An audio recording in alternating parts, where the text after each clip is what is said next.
Are you seeking fulfillment for your life? Do you want freedom from fear? That's why we're here.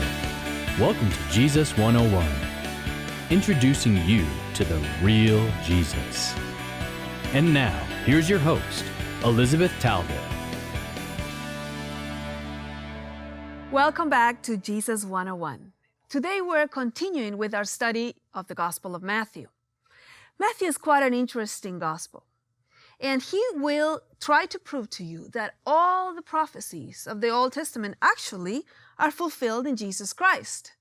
He will quote many different Old Testament quotations. Some people even see 47 quotations of the Old Testament in the Gospel of Matthew, and some of them have what we call the prophetic formula, when Matthew says to fulfill what the prophet has said. Well, today we're going to start from the very beginning, chapter 1 of Matthew. Now, you're going to see some props here, and you're going to be wondering what they are. Well, they are characteristics of the great-grandmothers of Jesus. Did you know that Matthew talks about the great-grandmothers of Jesus? Well, today we're going to do that. But before we do that, I want to take you to the very beginning of the gospel once again. Chapter 1, verse 1. The record of the genealogy of Jesus, the Messiah. Then we get two big names, the son of David, the son of Abraham. Now, Abraham was one of the first patriarchs that we find in the Bible in Genesis chapter 12. God actually made a covenant with Abraham, and the covenant said that through his descendant, well, everyone would be blessed. Everyone. Yes, including you. So here we have chapter 12, and let me read to you the actual covenant on verse 3. God says at the end of verse 3, "In you all the families of the earth will be blessed." All the families, every nation, and every kind of people. Now, this is something that Matthew wants to make sure we understand, that everyone is really blessed in Jesus Christ because he fulfills the prophecies. Now, this was a hard thing for the audience of Matthew to understand because, they were Jewish and they might have thought, well, it's us. No, Matthew's saying from the very beginning, it's everyone, it's all nations and all people. No wonder that he finishes his gospel with what we call the Great Commission. And the Great Commission again mentions all nations. Remember how the whole gospel ends in the last chapter, 28 and verse 19? "Go, therefore, and make disciples of all nations." Don't forget, everyone is included, says Matthew. Now, if there was one way to show that really everyone is included, was for Matthew to mention a few names. Perhaps some names that most people wouldn't have placed here in the genealogy of Jesus. All the people that we have in the genealogy are men, except for 4. These 4 are women who are the great-grandmothers of Jesus. And, when you hear the names, well, you're going to start wondering about Matthew's common sense. Because, if he was going to choose a woman, let him choose, Sarah, Abraham's wife, or maybe Rachel, Jacob's wife, or somebody known and somebody good. Oh, but Matthew seems to be having a bad day when he chooses which women he's going to include in the genealogy of Jesus. He chooses 4 women. Verse 3 says Tamar. You can read the story of Tamar because we don't have time to see it in this program, but Tamar was a woman that posed as a prostitute on Genesis 38. Then you're going to find this other woman, Rahab, on verse 5. Well, Rahab was a prostitute. By now, you're probably raising your eyebrows. Well, after that, we have Ruth. Well, Ruth was a Moabite. She wasn't even a Jew. And then we get Bathsheba on verse 6. She was married to a Hittite, so she probably was a Hittite. And so we're going to spend these 3 segments on Rahab, Ruth, and Bathsheba. And we're going to say, how was it that God had a place for these 3 women in the genealogy of Jesus? And maybe you're wondering about your own life. Is there any way that God would have a place for you in the kingdom? Well, let me tell you the story of Rahab. For the story of Rahab, we need to go to the book of Joshua. Joshua chapter 2. After 40 years in the desert, finally the people of Israel are going to go to the promised land. And the first place where they're going to go is in Jericho. And the spies go to a prostitute's house. I mean, don't ask me what they were doing there because the Bible doesn't say. But I don't know how in the world they got to this prostitute's house. All we know is this. In verse 1 of chapter 2, it says, "Go view the land, specifically or especially Jericho." So they went and came into the house of a harlot, whose name was Rahab, and lodged there. Well, first of all, she was who the Bible says she was. She was a prostitute. Now, these men get there, and somebody hears that they're in the house of the prostitute. These are the spies of Israel. So they come for them, but she hides them. Then, when these men leave, and they are still on top of the roof under the hay because she hid them, she makes this incredible confession about who God of Israel is. Verse 11, don't forget, she's a foreigner. She's not an Israelite. "When we heard it," she says on verse 11, "our hearts melted, and no courage remained in any man any longer because of you. For the Lord your God," she's saying to the spies, "well, he is God in heaven, above and on earth beneath." We have very few confessions in the whole Bible that are so important and so complete as the confession of Rahab, that somehow the God of Israel was God on heaven and on earth. Then she says, "I understand that you are going to destroy Jericho, where we live. So I'm going to ask you that I may be passed over. I'm going to ask you that when this judgment comes and you guys take over the city, well, somehow I may be passed over." Now, don't forget that the Israelites had been passed over in the judgments of Egypt by putting blood on the doorposts. So they have a very good idea. And this is where it is, verse 18. "When we come into the land, tie this cord of scarlet in your window," say the spies. "And when the walls of Jericho fall, well, you're going to be passed over.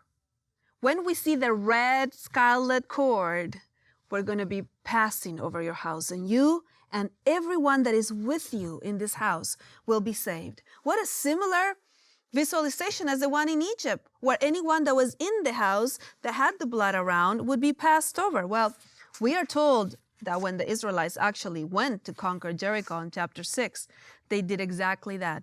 Verse 25 of chapter 6 of Joshua. "Rahab the harlot and her father's household, and all she had, Joshua spared."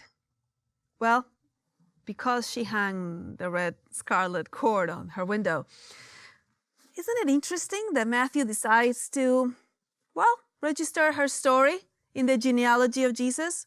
You know, Rahab eventually, says this very last verse, she stayed in Israel, and she became one of the great-grandmothers in Jesus' line.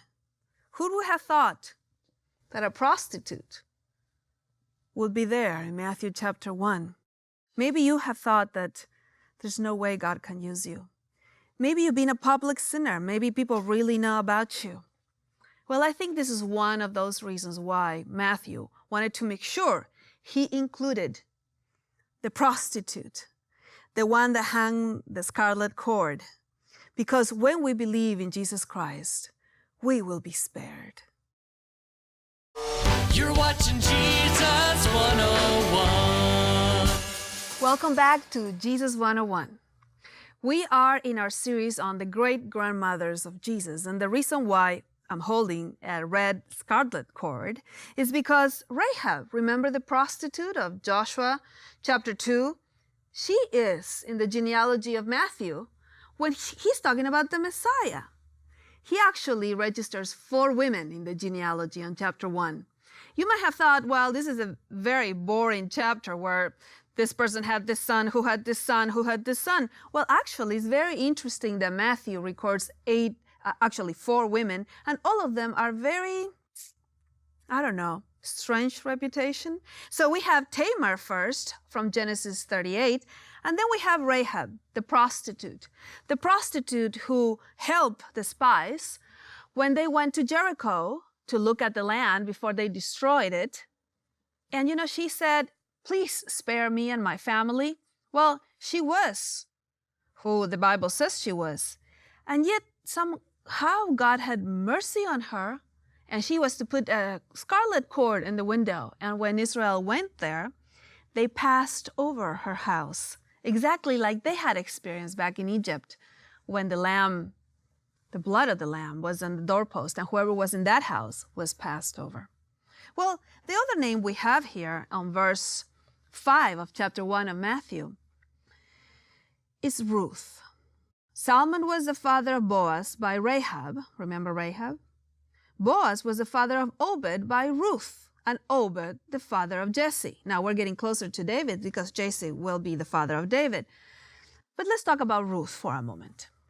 You know, there is a whole book on Ruth. It's called Ruth. So let's go there. This is a book that is almost like if we had the whole salvation history in just one book. It's right before 1 Samuel. And Ruth, everything has gone bad for Ruth. And maybe you find yourself right now in that very spot. You know, everything has gone bad. It's interesting because the story starts in Bethlehem. Because Ruth's mother-in-law, Naomi, she was from Bethlehem. Well, of course, Bethlehem is an important town from the very beginning because Bethlehem will be the town where David would be born, and because Jesus is a descendant of David, he will be born in Bethlehem as well. And this story starts in Bethlehem. Naomi has 2 sons. They go to Moab because, you know, they're getting into hard times. Have you ever been there where you are needing to move because things are not working out? You know, I came to this country now 25 years ago. It was hard when I was a young woman in Argentina. The economic situation was really difficult. And, you know, I came here with all the expectations of things, well, changing. And here we have Naomi moving to Moab with her husband and her 2 sons. And they're expecting at least to be able to eat, right? Well, things happen over there. The 2 sons get wives, but then all the males of the family die. Naomi's husband dies, and the 2 children die. I know some of you have had a lot of tragedy in your life, and maybe you should read the book of Ruth because the book of Ruth doesn't really hide anything. When Naomi comes back from Moab, all she has is 2 daughters-in-law. She doesn't even have children of her own or her husband anymore. They're all dead. And when she comes back, she is so sad. Look at verse 20 of chapter 1. She comes back to Bethlehem and she is in utter despair. She even wants to change her name. She said to them in verse 20, "Do not call me Naomi anymore. Call me Mara." Mara means bitter. Remember the bitter waters that Israel had? Well, they called that place Mara. Well, same thing here. Call me Mara. Call me bitter, because the Almighty has dealt very bitterly with me. So maybe you are in that place today so you can really get the story of Ruth.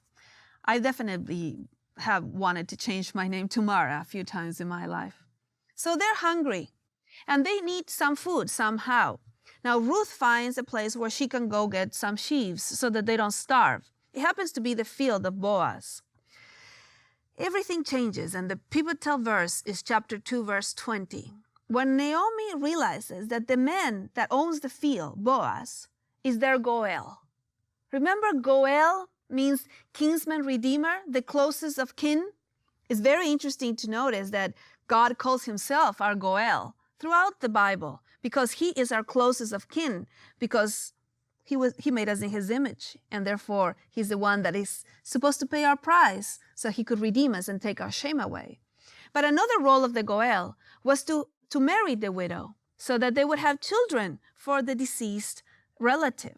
So here in verse 20 of chapter 2, Naomi realizes that Boaz, it's the kinsman redeemer, and everything will change from here on. Verse 20, Naomi said to her daughter-in-law, "May he be blessed of the Lord, who has not withdrawn his kindness to the living and to the dead." Again, Naomi said to her, this man you're in his field, he's our kinsman redeemer. He's one of our closest relatives. So you got to do something about this. So Ruth acts very strangely for our customs, but not very strange for theirs. She goes and lays down at the feet of Boaz at night. Chapter 3, verse 6. So she went down to the threshing floor and did according to all that her mother-in-law had commanded her. When Boaz had eaten and drunk, and his heart was merry, he went to lie down at the end of the heap of grain. And she came secretly, and look what she did. She uncovered his feet and lay down. Well, of course, Boaz wakes up in the middle of the night, looks at his feet, and there's a woman laying there. Hello, do I know you? Well, it happened in the middle of the night, says verse 8, that the man was startled and bent forward, and behold, a woman was lying at his feet. He said, "Who are you? Excuse me, you're in my bed." And she answered, "I am Ruth, your maid. Please spread your garment over me, for you are my kinsman redeemer." "Oh," says Ruth, "please cover my shame. You can change my fate. You can actually change the rest of my life. If you spread your garment," because see, the garment was the sign of protection, the sign of protection that this new kinsman redeemer was covering her with his garment. Because now she was under his control, and they could get married, and she could have children, and she wouldn't have to have shame anymore. Well, eventually in the book, Boaz actually does his role as Goel. And not only that night he spreads the garment, but he marries Ruth, and they have a child. And Naomi's destiny has changed. She now has a song at the end of the book. She has a little child, a little grandchild. Her shame has been taken away. She's no longer Mara. Well, this is the concept of the Goel. The concept says that at the cross, our Goel spread his robe of righteousness on us. He took our shame away. He took us under his garment. And forever, our destiny has changed. We have now been saved because our Goel is protecting us. He has spread his garment over us, and then he took your shame away. You're watching Jesus 101. Welcome back to Jesus 101. We're studying the great-grandmothers of Jesus, and perhaps by now you can recognize these two items. They're about two of the names that Matthew decides to record in Matthew chapter 1, when he talks about the genealogy of Jesus. The red scarlet is for Rahab. Yes, she was a prostitute. And Matthew decides to record her in the line of Jesus, because this woman asked by faith to be spared of the destruction of Jericho, and she was. And the sign was a scarlet red cord from the window. And if it was there, she would be passed over. And she was, and she lived in Israel, and she became part of the lineage of Jesus. Well, this garment here is a symbol of Ruth. Remember Ruth? She was filled with shame. Things had not gone well for her and for Naomi. She was from Moab. Well, of course, Matthew wants you to know that everyone is included. And so he registers somebody from the Canaanites, and then he has somebody from Moab. Now, Ruth eventually comes back to Bethlehem, and the Goel, the kinsman redeemer, takes her under her covering and puts his garment on her and protects her and takes her shame away. And they have a child, and the child will become a relative that eventually will have another child that will have another child, and then we're getting close to David. So Ruth, the Moabite, is part of the genealogy as well. Well, we have a third little crown here, a third little prop for our other great-grandmother that we're going to study today. Before we do, I want to tell you something I experienced not long ago.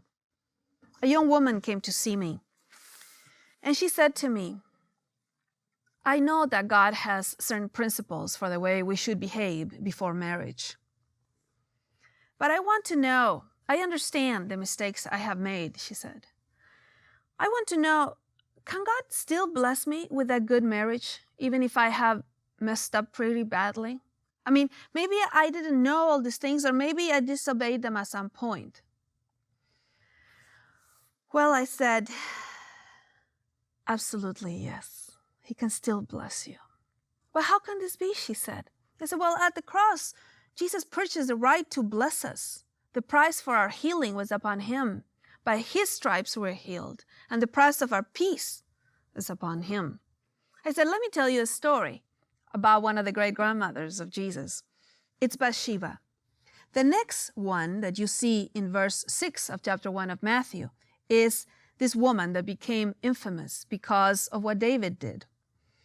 Jesse was the father of David, the king. David was the father of Solomon by Bathsheba, who had been the wife of Uriah. Matthew wants to remind you that this woman had been somebody else's wife before, and Uriah was a Hittite. The Hittites were one of the 7 nations that Israel displaced when they came into Canaan. So she's really an enemy. But by the time of David, they are hiring a lot of people that were from the surroundings, and the Hittites are some of them. Now, if I have to take you back to David and his story, I should take you first to 1 Samuel. 1 Samuel is, the good time in David's life is when he was a shepherd and he didn't know much. And well, things are going well. He's anointed king and he's a young boy. But and maybe you experience this too, there's usually a period between your anointing and your appointing. Well, he was anointed king quite early in his life. And he's appointed king much later in his life. And in between, there's what I call Cave 101. It's a time of suffering where you're trained for your calling. Yes, you've been anointed over here, and you're going to be appointed over here, but in between, you're going to have this cave time. And David has gone through his cave time, so when we get to 2 Samuel, everything is going great. It looks like David is everything we ever expected him to be. We have God making a covenant with him in chapter 7. But then we come to chapter 11. Maybe as we were looking at the great-grandmothers of Jesus, you couldn't really fully identify with this one because you were not a public sinner. Perhaps you were not a prostitute. Probably you were not, and maybe you are. And so you'll find great courage here. Or maybe you just had a bitter life and filled with shame, and this one is the one that spoke to you. But most of us can really identify with Bathsheba's story because this is a great sin one time, and everybody knows you because of that. I mean, we think of Bathsheba, and we remember what David did. Well, David was the king, and everything is going too well, unfortunately, for him. So when everybody else went to the battle, says chapter 11, verse 1 of 2 Samuel, David stayed. See, he had too many people. He didn't really need to go out to the battle. He's looking out. He sees this beautiful woman bathing. And he says, I'm the king. Maybe he thought he was above God's law, God's morals. Maybe he thought, hey, nobody's going to find out. Well, he has her brought over, and really Bathsheba couldn't say no to the king. Sometimes we talk about her saying, well, he should have said no. Well, actually, David had a lot of power.